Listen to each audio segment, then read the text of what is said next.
Welcome.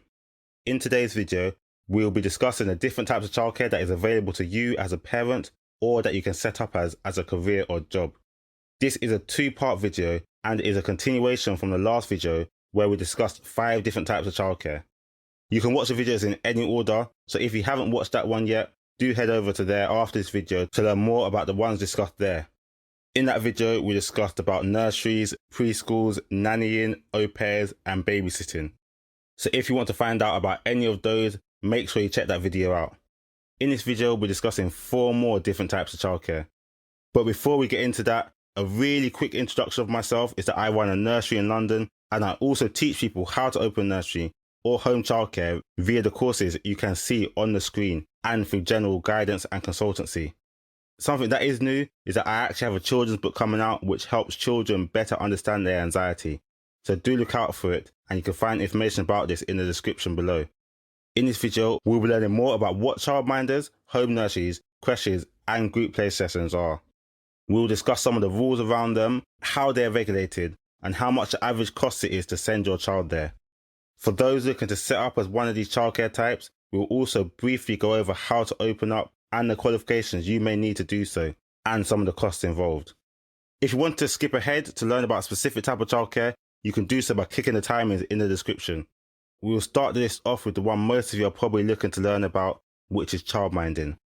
A childminder is an individual who looks after children in their own home for more than 2 hours per day. Childminders are likely to be looking after several children of varying ages at any one time, including quite possibly their own. Your child will therefore be exposed to children of varying ages as if in a family, which has its benefits. In Scotland, Wales and Northern Ireland, all childcare providers who look after children in their home are referred to as childminders. Though in England there are 2 separate categories which follow 2 separate rules. This other category is childcare on domestic premises, which we will refer to as a home nursery. We will discuss this in the next section. Childminders work to the same learning requirements as other early years educators like nurseries, so you can be sure that your child will still be getting all the support they need to learn and prepare for school. Choosing childcare in a home environment means your children can enjoy real-life learning experience in small groups, like cooking, shopping, gardening, meal times, and outings to parks and libraries.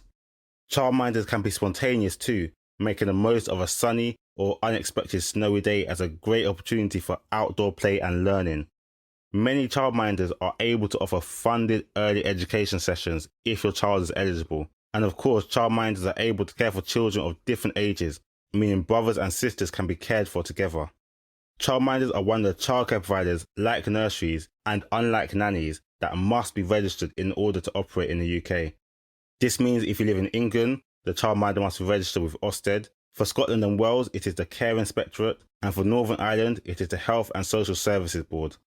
Being registered means they have to work to specific guidelines and regulations, and that they are regularly inspected to ensure they remain suitable to care for children. Using a registered childminder helps give you peace of mind when arranging care for your child. Being registered means all childminders must have a current DBS, which shows they are legally allowed to work with children, as well as have insurance and a paediatric first aid qualification. They also have to have some qualifications before starting in order to be able to show they are able and capable that they can develop and care for children. This will either be a level 3 childcare qualification that most nursery practitioners will have, or it may be a home-based or childminder qualification, which is sometimes offered through the local council. Childminders generally work throughout the year, though they would arrange their own time for holidays and breaks from work, which you would have to work around, though they generally give you lots of notice for this. Childminder being sick would also impact your child's care. The hours of work vary also, but most cater for working parents from around 7:30 8 a.m. to around 6 to 6:30 p.m. Now this is where it gets a little bit complicated. The ratios for a childminder differ depending on which country you live in, and there are usually exceptions to the ratio rules. For England, generally a childminder can care for a maximum of 6 children under the age of 8. Of these 6 children, a maximum of 3 may be young children, and there can be only 1 child under the age of 1. A child is considered a young child until the 1st of September following their 5th birthday, though there are exceptions to this rule which further complicates things. In Wales, under the national minimum standards for regulated childcare, for children up to the age of 12 years, childminders may care for no more than 10 under 12.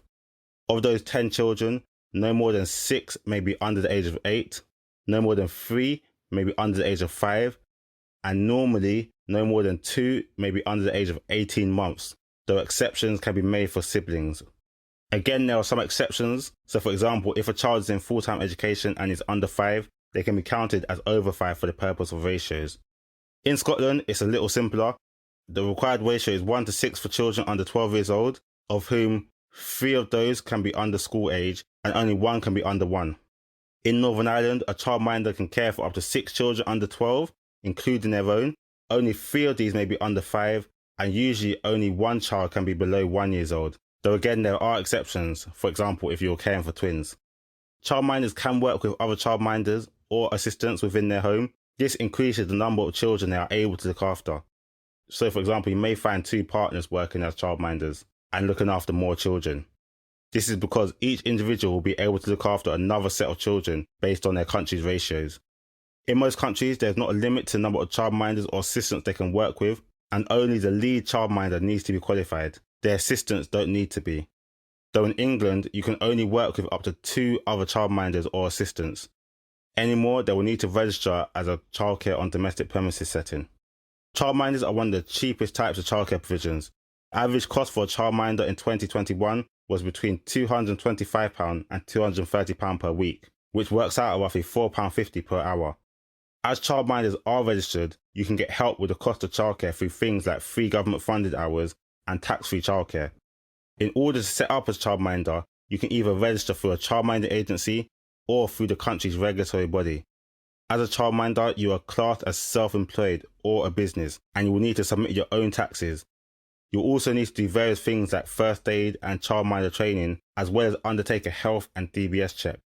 Once these are done, you simply need to register and prepare your home. Your setup will be similar to a nursery setup, and I have videos on this channel giving tips on how to set up, so do subscribe to the channel and check them out. Though setting up as a childminder, you have the advantage of a more homely feel. Another type of childcare that is within the home of the childcare worker is a home nursery. This may be referred to as home childcare or childcare on domestic premises. Many people do not know about this type of childcare, as I think it was only introduced in the last 10 to 15 years, though it was the type that I initially set up as before opening my own nursery building. As I wanted to run a nursery without the restrictions of childminding, but also without the high initial costs that I would have had if I had initially started in a dedicated building for the nursery. Though it is important to note that childcare on domestic premises is only available in England. Childcare within the home follows the childminding rules in all of the other countries within the UK. The thing that differs between a childcare on domestic premises setting and a childminder setting is that with childcare on domestic premises, it involves 4 or more people coming together to work in a home-based setting at any one time. Once there are, for example, 4 childminders in a home, they would need to register as childcare on domestic premises setting instead of a childminder. Once they do register as this, they then would follow the regulations and rules of setting up a nursery as opposed to the childminder rules, which essentially makes them a home nursery. They're usually run exactly the same as a nursery as discussed in the previous video, so they'll open similar hours from 8 AM to 6 PM and look after children from as young as 3 months up until they go to school, which is 5 years. Most will open all year round, closing for 1 or 2 weeks over Christmas and bank holidays. They generally are a little bit more flexible than nurseries. As there are multiple members of staff, it is easier for them to follow standard holidays, as they do not have to close, for example, if a staff member is sick, as which is more common with childminders.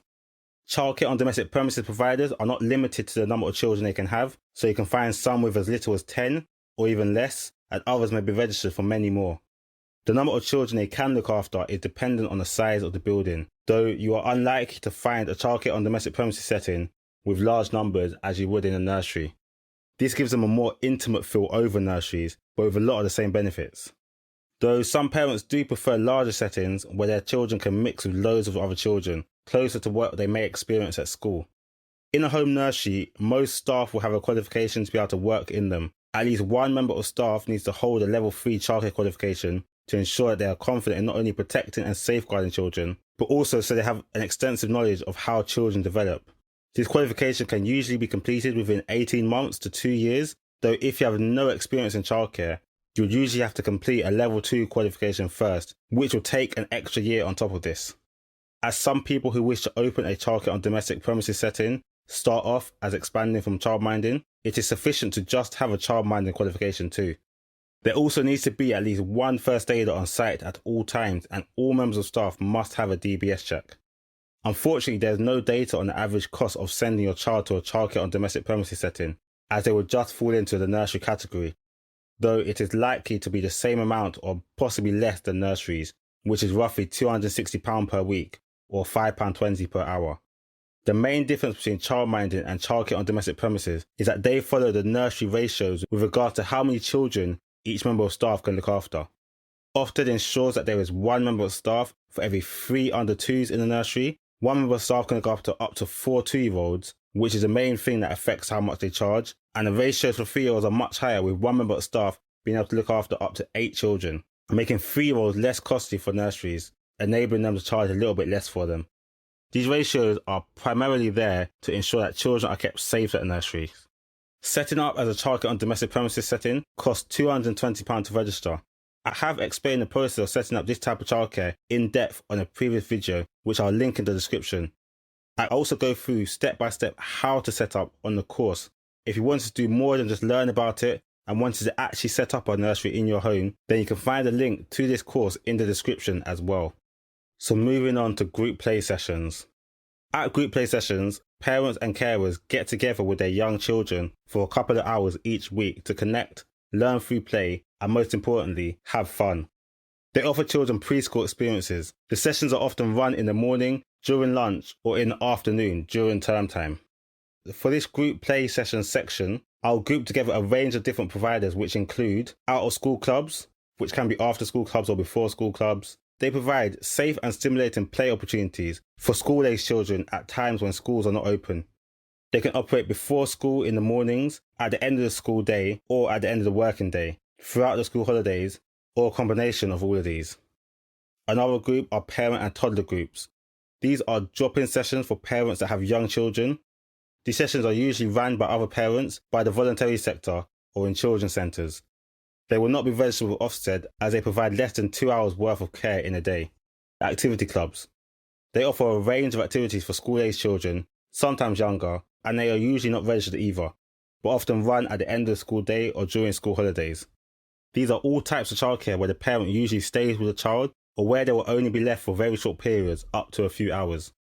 These play sessions may be for a specific purpose, for example, developing your child in a range of topics from swimming to French to baby yoga, or they can just be short periods of the day, for example, after or before school or nursery. These sessions aren't usually regulated, so you would need to do your own checks relying on reviews from parents, checking their insurance, among other things before sending your child there. The individual or group running the sessions may not hold any childcare qualifications, but they will usually have a qualification in the field they are covering. So for example, if it's a football club, they'll usually have some coaching qualifications.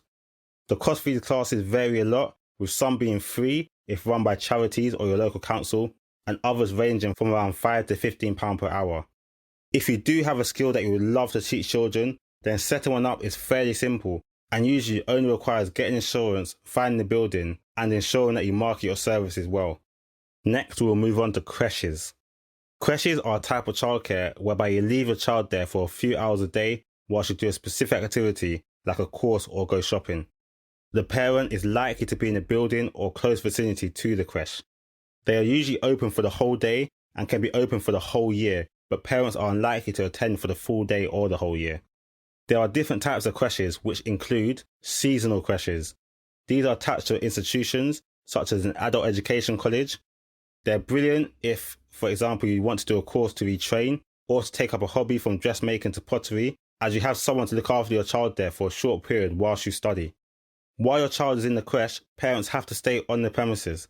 These creches are only available at certain times, up to 4 hours per session. Or full-day creches. As the name suggests, they are open all day. They are usually attached to places like gyms or shopping centres, so for example you can go swimming or enjoy a little me time in the sauna. However, you'll still only be able to leave a child for a short time, though you are usually free to leave the premises if you wish. While creches are designed to be flexible, you often need to book a space in advance, for example if there's a popular dance class. Always ask how far ahead you can reserve a place so you don't miss out. Creches are rarer to find nowadays and have essentially been replaced by more long-term and permanent childcare, like nurseries. Like nurseries, they do need to be registered. Legally, they are no different to nurseries and follow the same rules in terms of ratios and qualifications needed. This means that for every 3 under 2s, there needs to be at least 1 member of staff, and for every 4 2-year-olds, there needs to be at least 1 member of staff also. And again, for 3-year-olds, the ratio is 1:8. In a creche, there also needs to be at least 1 first aider on site, and 50% of staff need to have a childcare qualification, with all staff needing to have a DBS check to ensure they can work with children.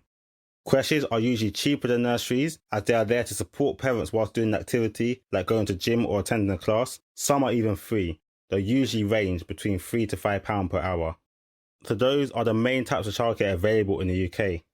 There are other types of childcare that you can use, like getting family or friends to help, or which is becoming increasingly popular, a childcare swap. This involves 2 or more parents alternating days to watch each other's children in addition to their own. These arrangements are free and can be very convenient, but they require clear communication between the parents, and most importantly, there can be no payment involved. If there is payment involved, there would need to be some registration with Ofsted. Though as both of these are fairly straightforward, I didn't feel the need to cover these. On the screen now, you can see a comparison of the different types of childcare discussed in this video. You can compare this to the one in the last video to help you to choose a childcare provider for your child. Again, if you have any further questions about any of these types of childcare, then do not hesitate to ask in the comment section below. You may be asking, out of these 9 different types of childcare discussed in these 2 videos, which type of childcare should you choose? The good news is that one style of childcare provider is not better than the other, and it is possible to use multiple types. Ultimately, the best childcare provider will be the one who matches your family's needs and your family's availability, one who is trustworthy and can provide consistent, attentive care for your child. The same goes for which one you should register as. It all depends on your circumstance. Though if you did want to register as a childcare on domestic premises provider or a nursery, then do note that I offer lots of support in doing so, from the Facebook groups to the consultation calls and on the online courses. You can get information about all of these types of support in the description below. But before you go on to the next video, which you can see on the screen now, or before you go over to the description or comment section, don't forget to like the video if you found it useful and subscribe to the channel. I'll be continuing to make videos helping people open their own nurseries, as well as all the different ways you can get help with paying for childcare and nursery fees. So make sure you subscribe to find out when this comes out. Finally, thank you for watching, and I will see you on the next video. God bless.